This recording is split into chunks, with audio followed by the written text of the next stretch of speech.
읽었던 성경 말씀 사도행전 18장 9절서부터 11절의 말씀을 통해서 주님이 함께 하심으로 라고 하는 제목으로 같이 말씀을 나누겠습니다. 우리는 지금 바울이 고린도에서 복음을 전하는 그 모습들을 살펴보고 있어요. 지난주에도 봤지만 고린도라고 하는 것은 지정학적인 위치 때문에 경제적인 굉장한 풍요를 누리기도 할 뿐만 아니라 반대적으로 군사적인 어떤 많은 고초도 당했던 곳이 바로 이 고린도라고 하는 곳입니다. 특별히 고린도에는요, 그들이 숭배하는 우상 하나가 있었는데 아프로디테라고 하는 사랑의 신입니다. 사랑의 신 혹은 미와 풍요의 신이라고 불리기도 하는 아프로디테를 섬기는 그들의 모습이 있습니다. 그 아프로디테를 또 다른 말로 얘기하면 우리가 많이 들었을 텐데 비너스라고 하는 그 여신입니다. 이 아프로디테를 숭배하는 이 모습 때문에 고린도가 어떤 모습으로 타락하게 되냐면 성적으로 굉장히 타락하게 되어진다라고 하는 거예요. 어느 정도 그들이 타락하여졌는지 고린도인이 된다, 고린도 사람이 된다라고 하는 말은 어떤 말에 비유적으로 사용되어지냐면 성적으로 아주 부도덕한 사람, 성적으로 많이 타락한 사람을 고린도 사람이 됐다, 고린도인이 됐다라고 말할 정도라는 거죠. 특별히 고린도 아가씨라고 하는 단어를 사용할 때는 그 안에 담겨진 의미가 있는데 그 의미가 뭐냐면 매춘부라고 하는 뜻이라는 겁니다. 그래서 이 고린도라고 하는 이 지역에는 경제적인 풍요도 있고요, 군사적인 많은 고초도 당했던 곳이기도 하지만 이 우상 숭배로 말미암아 많은 사람들이 도덕적으로 성적으로 타락한 곳이 바로 이 고린도라고 하는 곳입니다. 그곳에 가서 복음을 전하는 분이 바로 바울이라고 하는 것이죠. 바울이 그곳에 가서 복음을 전합니다. 고린도에서 복음을 전하던 어느 날 밤에 주님께서 환상 가운데 나타나세요. 환상 가운데 나타나셔서 말씀하시는데 그 말씀이 바로 9절의 말씀입니다. 9절 말씀 보세요. 밤에 주께서 환상 가운데 바울에게 말씀하시되 두려워하지 말며 침묵하지 말고 말하라 라고 말씀하십니다. 보통 환상 가운데 나타나셔서 말씀하실 때는 어떤 급박한 사건이거나 어떤 급박한 일들이 있을 때 주님께서 환상으로 나타나셔서 말씀하는 부분들을 우리가 볼 수 있다라고 하는 거죠. 그런데 지금 상황이 어떤 상황인데 성경이 말씀하기를 주께서 환상 가운데 바울에게 말씀하셨다라고 얘기해요. 뭐라고 말씀하셨대요?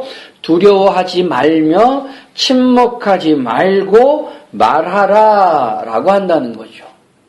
이 말을 뒤집어서 생각하면 바울이 지금 어떤 상황 가운데 놓여 있느냐? 두려움 속에 있다라고 하는 거죠. 말을 하지 않고 침묵하려고 하는 그 상황 가운데 놓여 있다라고 하는 거예요. 대체 어떤 상황일까? 우리가 말씀을 볼 때에 그런 상황이 없는 것처럼 보여진다라고 하는 거죠. 9절을 잘 보세요. 밤에 주께서 환상 가운데 바울에게 말씀하시되 두려워하지 말며 침묵하지 말고 말하라. 대체 무슨 두려운 상황이 있고 말하지 못하고 침묵해야 할 상황 속에 바울이 놓였을까라고 하는 거예요. 그래서 주님께서 환상 가운데 나타나셔서 이 말씀을 하셔야만 하는 그 바울의 상황이 대체 뭐였을까라고 하는 거죠. 성경에는 분명하게 드러나 있지는 않지만 우리가 이 말씀을 가만히 18장의 이 말씀을 가만히 살펴보면은 바울이 참 두려움 속에 어려움 속에 혹은 말하지 못할 그 상황 속에 놓여 있음을 볼 수가 있다라고 하는 거죠. 그 이해를 알려면 앞에 18장에 나오는 앞에 부분의 이야기들을 우리가 잠시 또 보아야 한다는 거예요. 앞에 나오는 말씀들이 무엇입니까? 바울이 아덴에서 복음을 전하다가 고린도에 도착합니다. 고린도에 와서 누구를 만납니까? 아굴라와 브리스길라라고 하는 귀한 부부를 만난다라는 거죠. 그 부부와 함께 무엇을 합니까? 장막 만든 일들을 하면서 복음을 전한다라는 거예요. 어디서요? 회당에서. 그리고 이 두 분의 이 아굴라와 브리스길라 그리고 바울이 그들의 마음이 얼마나 또 이렇게 합했는지 좋았는지 함께 살게 되어지는 모습들도 보여주고 있다라고 하는 거죠. 뿐만 아니라 바울에게 어떤 일들이 일어났냐면 사도 바울이 데살로니가 교회와 빌립보 교회에 보냈던 자기가 참으로 사랑하는 제자들이 있었습니다.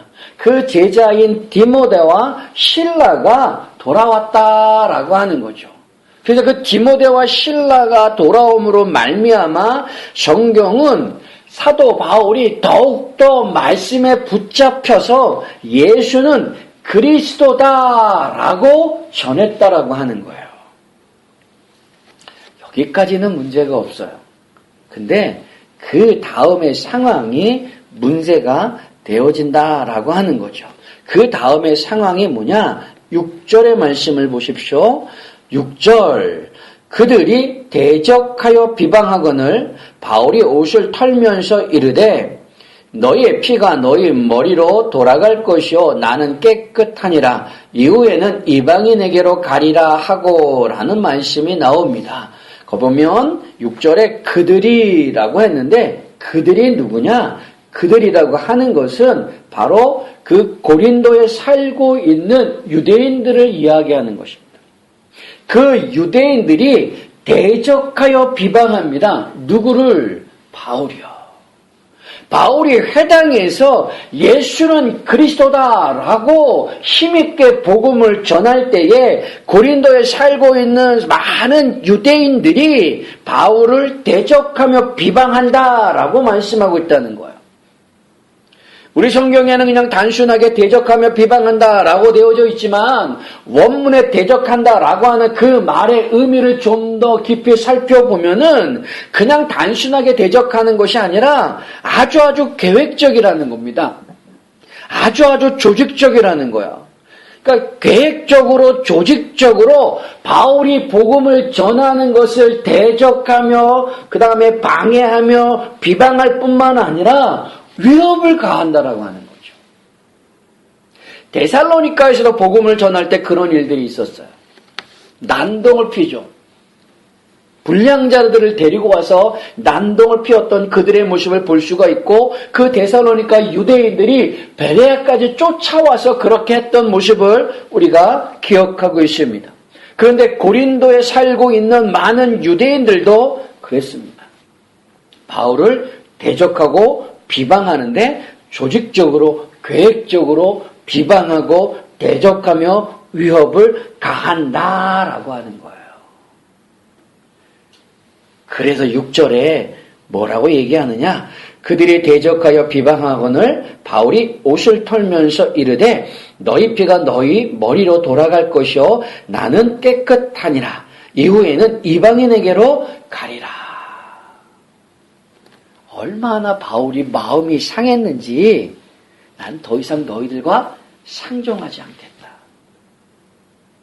더 이상 회당에서 이 고린도에 있는 동안에는 이 회당에서 내가 복음을 전하지 않겠다.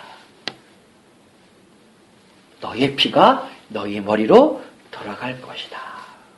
나는 이제 이방인에게로 가리기다. 얼마나 그가 마음이 상했는지 그들의 대적과 그들의 비방의 모습이 얼마나 조직적이고 계획적으로 바울을 괴롭혔는지 바울이 이렇게 표현한다는 거예요. 그래서 그 회당을 떠나서 복음 전할 장소가 필요한데 그래서 만난 사람이 7절에 보면은 디도, 유스도라고 하는 분을 만나게 되어진다는 거죠. 7절을 보세요. 거기서 옮겨 하나님을 경외하는 디도, 유스도라고 하는 사람의 집에 들어가니 그 집은 회당 옆이라. 디도 유스도는 로마 사람입니다. 바울이 회당에서 복음을 전할 때에 그들도 그 회당에서 복음을 듣고 예수를 영접했던 사람입니다. 그런데 바울이 더 이상 회당에서 복음을 전하지 않겠다라고 하였을 때 디도 유스도가 자기의 집을 복음을 전하는 장소로 제공한다라는 거예요. 그런데 공교롭게도 오늘 본문을 보면은 어떤 모습을 읽을 수가 있냐면 그 디도 유스도라고 하는 그 로마 사람의 집이 어디에 있느냐? 7절 뒷부분에 가면 그 집은 회당 옆이라라고 얘기합니다. 그러니까 회당 옆이 디도 유스도 집인데 그곳에서 복음 전하는 일들을 계속해서 한다라고 하는 거예요. 거기에 또 어떤 일들이 일어나는가? 8절에 보니까 또 회당장 그리스도가 온 집안과 더불어 주를 믿으며 수많은 고린도 사람도 듣고 믿어 세례를 받더라라고 성경은 말씀해주고 있다라는 거죠. 회당에서 더 이상 복음을 전하지 않고 다른 곳에서 복음을 전하려고 할 때에 디도 유스도가 자기의 집을 제공하면서 복음을 전하는 그 장소로 제공합니다. 고린도 교회가 세워지는 그 계기를 마련해 준다라고 하는 것이죠. 그런데 더불어 누가 나타나느냐? 회당장 그리스도보도 거기서 복음을 듣고 예수를 영접하고 세례를 받을 뿐만 아니라 자기의 모든 가족들도 예수 믿는 사람이 되게 하였다는 거예요. 뿐만 아니라 많은 고린도 사람들이 디도 유스도 집을 오가면서 복음을 듣고 예수를 믿고 세례를 받는 많은 일들이 일어나는 거예요. 근데 그 집이 어디 있다고요? 회당 옆이에요. 회당 옆에서 이런 일들이 일어나는 거예요. 바울이 생각할 때는 날마다 복음 듣는 사람들이 생기고 날마다 예수를 영접하는 사람들이 생기고 세례받는 사람들이 생길 때에 바울이 얼마나 힘이 되겠어요. 자기와 같은 동족인 유대인들은 복음을 듣지 아니하고 자기를 비방하고 대적하는 그 모습이었지만은 이방인들은 예수 앞으로 나온다는 거예요. 그러니 얼마나 힘이 생기겠느냐는 얼마나 즐겁겠냐는 거죠. 그런데 그렇지 않았다는 거예요. 왜냐? 그걸 오늘 본문 속에서 읽을 수 있었다는 거죠. 물론 이방인들이 하나님 앞에 나오고 예수를 믿고 세례를 받고 하는 것은 참으로 기쁜 일이죠. 바울도 굉장히 기뻐했을 겁니다. 그런데 그 일들이 어디에서 일어났느냐? 바로 회당 옆이에요. 그 회당 옆에서 일어난 그 일 때문에 사도 바울은요, 두려움에 사로잡히는 거예요. 복음을 전하는 것을 그치고 침묵하면서 고린도를 떠나야 하느냐라고 하는 고민 속에 빠진다라는 거죠. 그때 본문 9절 속에 보이는 말씀처럼 주님의 환상 가운데 나타나셔서 두려워하지 말고 침묵하지 말고 말하라라고 말한다는 거예요. 침묵한다, 말하지 않는다라고 하는 건 뭐겠습니까? 바울에게서 침묵한다, 바울이 말하지 않는다라고 하는 건 뭐겠습니까? 그것은 더 이상 복음을 전하지 않겠다라고 하는 것이잖아요. 바울이 이렇게 고민에 빠진 이유가 뭘까? 생각을 해보십시오. 지금 디도 유스도 집이 어디에 있느냐? 회당 옆이에요. 그곳에 많은 사람들이 들락날락하면서 복음을 듣고 예수를 믿어요. 거기에 회당장 그리스도도 그곳에 와서 복음을 듣고 예수를 믿고 세례를 받고 모든 가족들도 예수를 영접하는 놀라운 일들이 일어난다는 거죠. 또 고린도의 많은 사람들도 예수를 믿게 되어진다라고 하는 거예요. 그런 모습을 유대인들이 보았을 때 그냥 그대로 두었겠느냐라고 하는 거죠. 그들은 매일매일 바울을 조직적으로, 계획적으로 괴롭힙니다. 대적을 합니다. 비방을 합니다. 하루 이틀도 아니에요. 매일매일 그들이 와서 그들과 대면하며 그들과 만나면서 대적하는 그 모습들, 비방하는 그 모습들, 그 모습 속에서 바울이 어떤 생각이 들겠느냐라고 하는 거죠.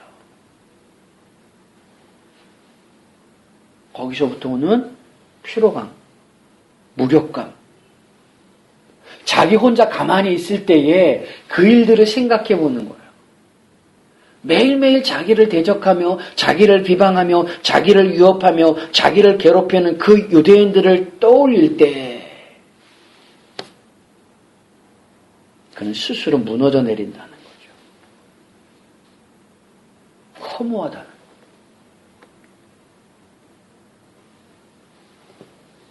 그러한 피로감과 무력감과 그러한 허무함이 바울로 하여금 두렵게 만드는 거예요.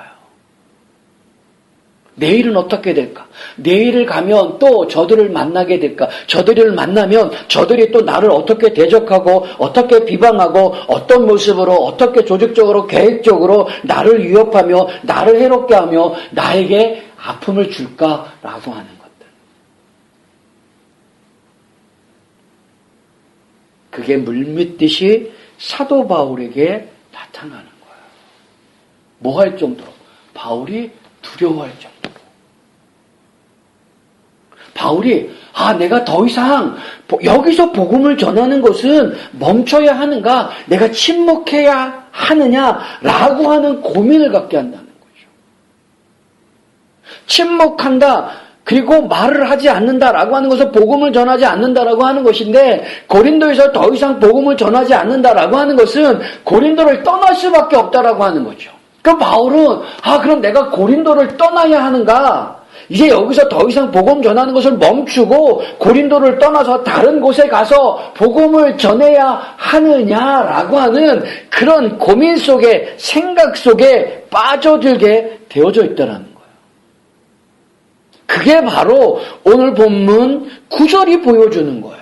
그 상황 속에 놓여있는 바울, 그걸 잘 아시는 주님께서 환상 가운데 나타나셔서 바울에게 말씀해 주시는 겁니다.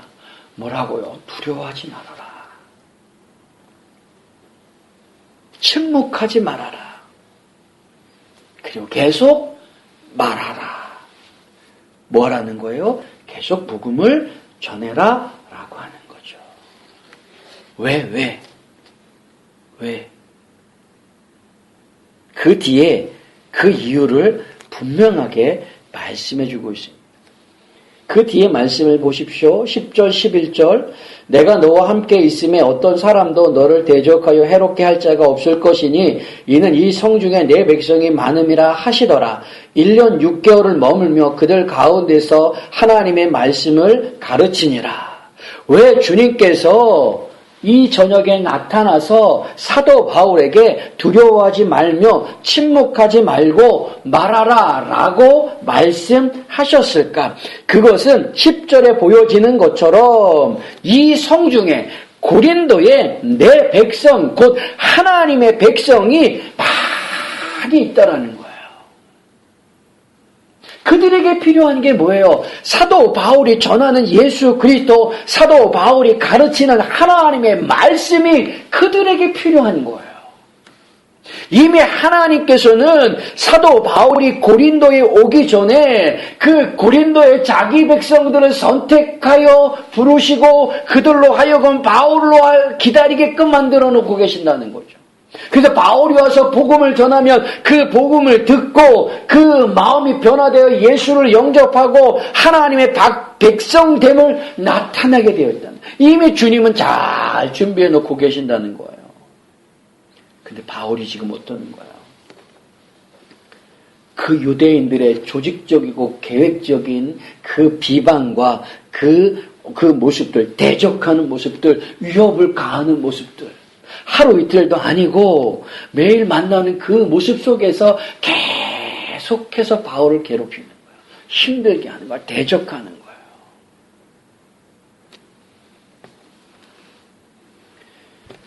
우리가 보통 바울하면 믿음의 사람인 거 잘 압니다. 하나님 앞에 붙들림 바 되어진 사람이라는 걸 잘 압니다.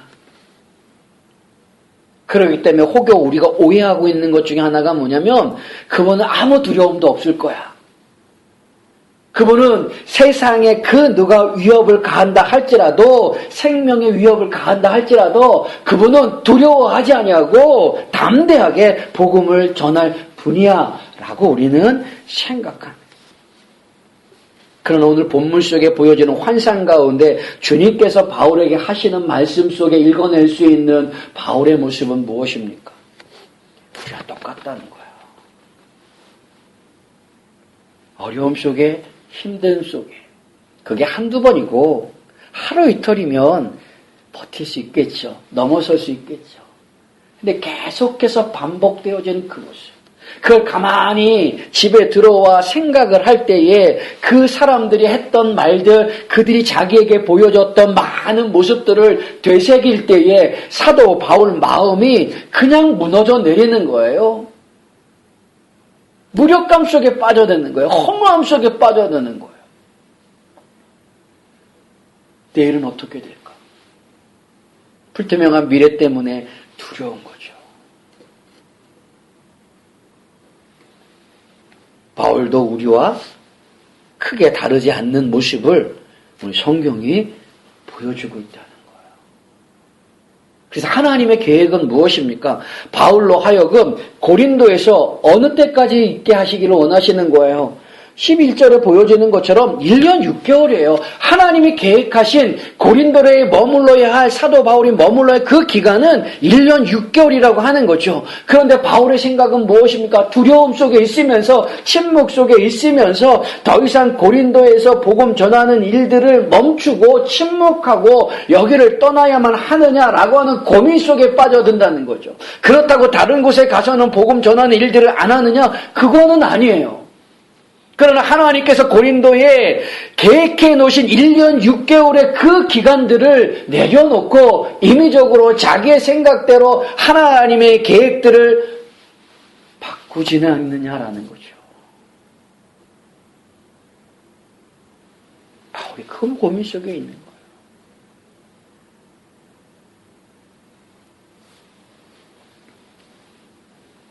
근데 그러한 모습은 바울에게만 있는 거 아니다. 우리에게도 있잖아요,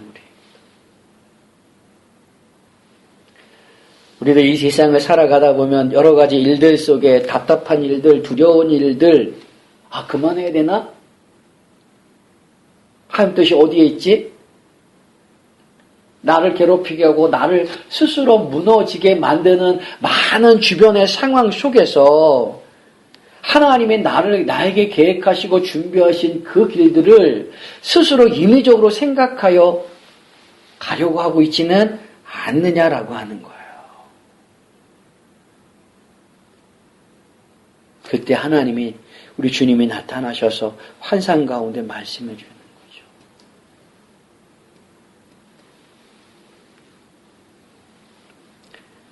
그러면서 분명하게 약속해 주시는 말씀이 있다라고 하는 거예요.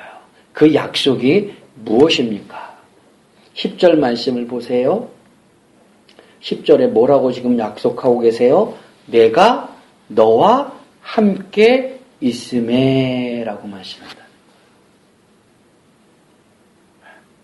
두려움 속에 있는 바울, 침묵하고 떠나려고 하는 그 바울에게 주님이 나타나셔서 내가 너와 함께 있다라고 말씀하고 계신다라는 거예요.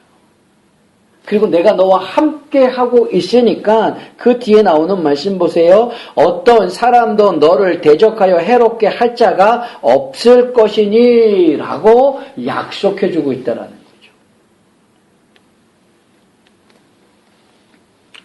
그렇다고 이 말씀이 10절의 이 말씀, 어떤 사람도 너를 대적하여 해롭게 할 자가 없을 것이다 라고 하는 이 말씀이 그렇다고 바울을 괴롭히고 힘들게 하고 어렵게 하고 위협하며 대적하며 비방하는 그 유대인들을 다 없애주겠다, 이 말씀은 아니에요.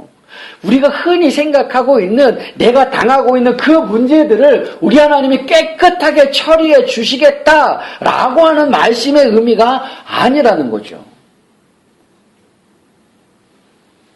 10절에 이 말씀, 내가 너와 함께 있음에 어떤 사람도 너를 대적하여 해롭게 할 자가 없을 것이니 라고는 이 말씀은 무엇이냐면 천지를 창조하신 우리 하나님께서, 우리 주님께서 함께 하여 주심으로 그 어떠한 유대인들, 그 어떠한 힘들고 어렵고 두렵게 하는 일들이 너에게 있다 할지라도 그것이 너를요 엎어뜨리거나 뒤집게 하거나 너로 하여금 포기하게 하거나 하나님의 계획들을 그것을 임의적으로 틀어지게 만드는 일들을 하지 못하게 하실 것이다 라고 하는 말씀이라는 거죠. 한마디로 얘기하면 우리가 잘 쓰는 말로 얘기한다면 믿음에 넘어지지 않게 하겠다라고 말씀해주고 계신다는 거예요.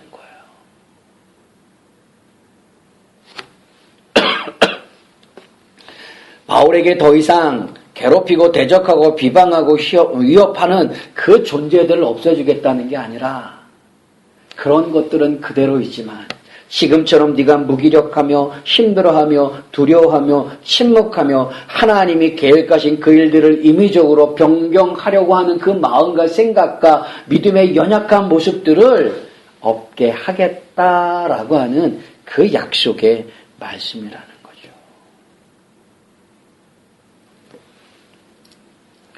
결국 바울이 어떻게 되어집니까? 11절에 그걸 잘 보여줘요. 11절에 보여지는 말씀이 뭐예요? 1년 6개월을 머물며 그들 가운데서 하나님의 말씀을 가르치니라. 바울이 이 환상을 본 이후에 그 유대인들, 바울을 괴롭히려고 했던 그 유대인들, 조직적으로 계획적으로 대적하며 비방하려고 했던 그 유대인들이 싹 사라졌을까요? 아니에요. 오히려 더 바울을 힘들게 하고 어렵게 하고 계획게 하고 더 조직적으로 더 계획적으로 바울을 대적하며 비방하며 더 어렵게 했을 겁니다. 더 심하게 했을 겁니다. 그러나 바울은 더 이상 두려워하지 않았다는 거예요. 더 이상 그것 때문에 침묵하고 말하지 않으려고 하는, 고린도를 떠나려고 하는 그 마음은 없어졌다는 거예요. 왜? 주님이 함께 하심으로, 하나님이 함께하여 주심으로 그 마음들, 그 마음속에 불쑥불쑥 일어나는 그런 부정적인 마음들, 그런 생각들을 주님이 없애주신다는 거죠. 그래서 하나님이 계획하신 그 시간까지 1년 6개월 동안 그곳에 머물면서 그들 가운데서 하나님의 말씀을 가르친다는 거예요. 그들이 누구겠습니까? 그들 가운데서 하나님의 말씀을 가르치니라. 그들이 누구겠습니까? 고린도 사람들이겠죠. 근데 그들 가운데서라는 말을 좀 또 다르게 생각해 보면은 그들 가운데서 바울을 여전히 힘들게 하고 어렵게 하고 대적하고 비방하는 그들 가운데서도 바울은 여전히 고린도 사람들에게 말씀을 전하며 복음을 선포하며 그들에게 하나님의 말씀을 1년 6개월 동안 가르쳤다라는 거예요.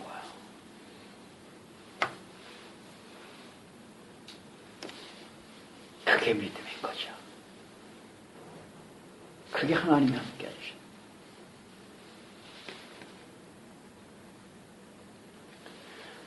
그럼 바울의 모습을 보면서 우리 모습을 잠깐 떠올려 보자고요. 우리도 세상 속에서 예수를 믿고 산다고 할지라도 우리에게 찾아오는 자신에 대한 어떤 무기력감, 인생의 허무함, 불투명한 미래에 대한 두려움들을 종종 만나요. 아니, 자주 만나죠. 믿음의 사람 바울조차도 그러한 일들을 직면하여 두려워하고 침묵하고 말하지 않고 떠나려고 하는 모습들을 보여주잖아요. 바울조차 그랬는데 이 세상을 살아가는 우리에게는 어련하려고요. 그럴 때 분명한 것이 무엇인가? 우리가 떠올려야 할 것이 있다라는 거죠. 주님이 환상 가운데 나타나셔서 그에게 약속하시고 말씀하셨던 것처럼 우리가 이런 상황 속에 빠져들 때에 무기력함과 허무함과 두려움 속에 빠져들 때에 우리가 떠올려야 할 것이 있다라고 하는 거죠. 그건 뭐야? 성경이 끊임없이 약속하고 말씀해 주시는 것인데 그건 나는 너와 함께하리라. 주님이 함께 해주시겠다라고 하는 그 약속이라는 거죠. 우리가 어디를 가든 무엇을 하든 그곳에 그 상황 속에 분명한 것은 하나님이 함께 계신다라고 하는 그 사실입니다. 그래서 다윗은 시편 139편 7절서부터 10절에서 이렇게 고백합니다. 내가 주의 영을 떠나 어디로 가며 주의 앞에서 어디로 피하리까? 내가 하늘에 올라갈지라도 거기 계시며 수월에 내 자리를 펼지라도 거기 계시니이다. 내가 새벽 날개를 치며 바다 끝에 가서 거주할지라도 거기서도 주의 손이 나를 인도하시며 주의 오른손이 나를 붙드리이다. 다윗의 고백이에요. 어디를 가든 거기에 누가 있다는 거야? 주님이 계시고 어디를 가든 그곳에서 주의 손이 나를 인도해 주시고 주의 오른손이 나를 붙들어 주신다는 거죠. 우리 잘 아는 이사야서 43장 1절서부터 3절에서도 이런 말씀을 하십니다. 야곱아 너를 창조하신 여호와께서 지금 말씀하시느니라. 이스라엘아 너희를 지으신 이제 말씀하시느니라. 너는 두려워 말라. 내가 너를 구속하였고 내가 너를 지명하여 불렀나니 너는 내 것이라. 내가 물 가운데로 지날 때에 내가 너와 함께할 것이라. 강을 건널 때에 물이 너를 침몰하지 못할 것이며 내가 불 가운데로 지날 때에 타지도 아니할 것이요 불꽃이 너를 사르지도 못하리니 대저 나는 여호와 내 하나님이요 이스라엘의 거룩한 이요 내 구원자임이라. 내가 애굽을 너의 속량물로 구스와 수바를 너를 대신하여 주었노라. 하나님의 끊임없는 약속은 뭐냐? 내가 어디 있다 할지라도 물 가운데 불 가운데 강을 건널 때에든 내가 너와 항상 함께 할 것이다.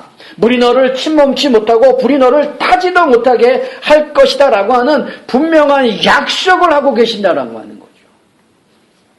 그렇다고 주님의 그 약속이 물을 없애주겠다, 불을 없애주겠다, 내 상황 가운데서 수월 같은 지옥 같은 그 상황을 다 없애주겠다, 이런 약속은 아니에요.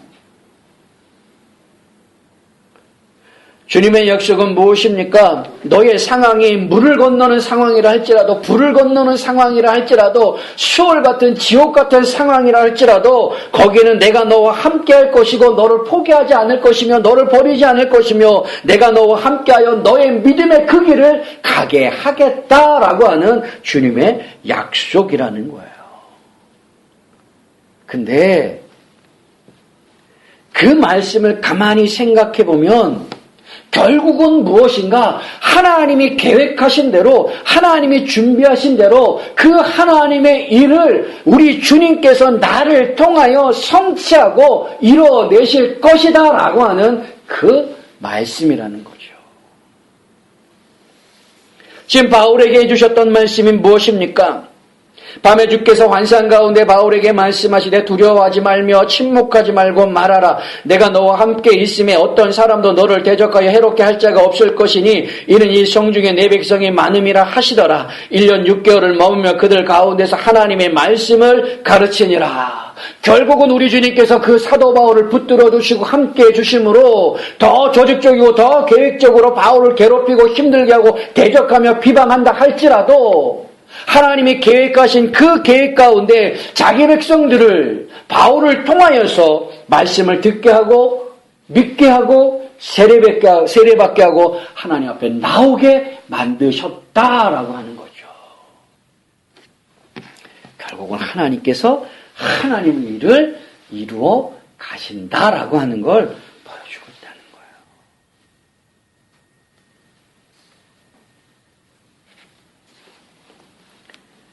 바울의 이 사건 속에서 우리가 끄집어내야 할 말씀 중 하나가 그거죠.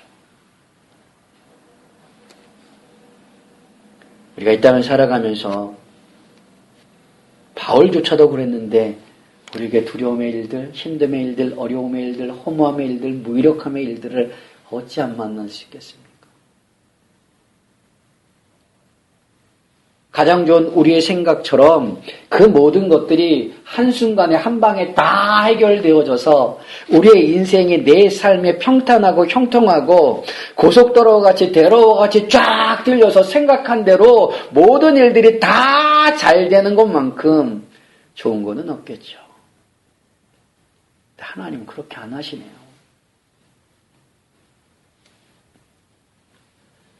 하나님께서 하나님의 일들을 이루어 나가실 때는 그 상황 속에서도 그 심령, 그 마음의 어떤 그런 모습 속에서도 하나님은 우리로 하여금 믿음으로 서게 하시고 그 믿음의 길을 가게 하시고 그 역경과 환경과 두려움과 침묵을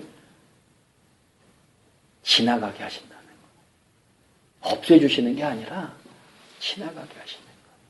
그래서 결국은 나를 통하여 우리를 통하여 하나님께서 이루시고자 하는 그 일들을 이루어 가신다라고 하는 거죠.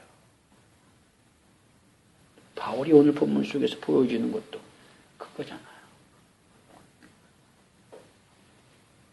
우리 인생도 마찬가지예요. 그런데 바울처럼 우리에게도 주님께서 환상으로 나타나셔서 얘야 힘내, 두려워하지 마, 침묵하지 마, 믿음을 잘 지켜. 그렇게 환상 가운데 내게 보여진다면 힘을 낼 수도 있고 침묵하지 않을 수도 있고 일어난 믿음으로 걸어갈 수 있는 담대함을 가질 수도 있을런지 몰라요. 그러나 바울의 그 상황보다 우리에게 더 유리한 건 뭐냐면 이미 우리에겐 완성될 하나님의 말씀이 있다는 거죠. 바울의 그 상황 속에는 아직 완성된 하나님의 말씀이 있지 않아요. 그에게 주어진 말씀은 뭐예요? 성경은 뭐예요? 구약밖에 없었어요. 그러나 우리에게는 창세기서부터 요한계시록까지 이미 우리에게 주어진 성경 말씀, 하나님의 말씀이 있잖아요. 그 하나님의 말씀이 끊임없이 우리에게 약속하며 말씀해 주는 거예요. 내가 너와 함께 했다? 힘을 내라. 두려워하지 말라. 내가 너를 통하여 그 일을 이루어 가겠다라고 말씀하신다는 거예요. 그리고 이루어 내시는 거고요. 사랑하는 성도 여러분, 이 저녁 가운데 바울의 모습을 통하여서 우리의 모습을 잘 보았으면 좋겠습니다. 바울조차도 두려워하고 힘들어하고 임의적으로 하나님의 계획을 수정하려고 하는 그의 모습을 볼 수 있다는 거죠. 하물며 우리가. 그러나 잊지를 말아야 할 건 분명하게 무엇입니까? 우리 주님이 함께 하신다. 그리고 너를 통하여 그 일들을, 우리를 통하여 그 일들, 하나님이 계획하신 일들을 이루어 가신다라고 하는 거죠. 거기에 우리가 쓰임을 받는 거예요. 조금 가난하면 어떻고, 조금 힘들면 어떻고, 조금 괴로움으로 덜 먹고 덜 쓰고 하나님의 일들을 감당하면 되는 거죠. 분명한 건 그렇게 하나님은 나를 통해서 이루시고자 하는 일들을 이루어 내신다라고 하는 거예요. 그러한 일들, 하나님의 일들, 하나님께서 나를 통하여서 이루시고자 하는 그 일들이 성취되어지는 그날까지 우리는 묵묵하게 올곧게 내게 주신 믿음을 가지고 감사함으로 내게 주신 그 직분을 감당하며 잘 그 길을 가는 것. 그게 우리가 해야 할 믿음의 모습이라는 거죠. 그 일들을 잘 이루어내실 수 있는 우리 성도님들이 다 되실 수 있기를 주님의 이름으로 축원합니다. 아멘. 기도하겠습니다.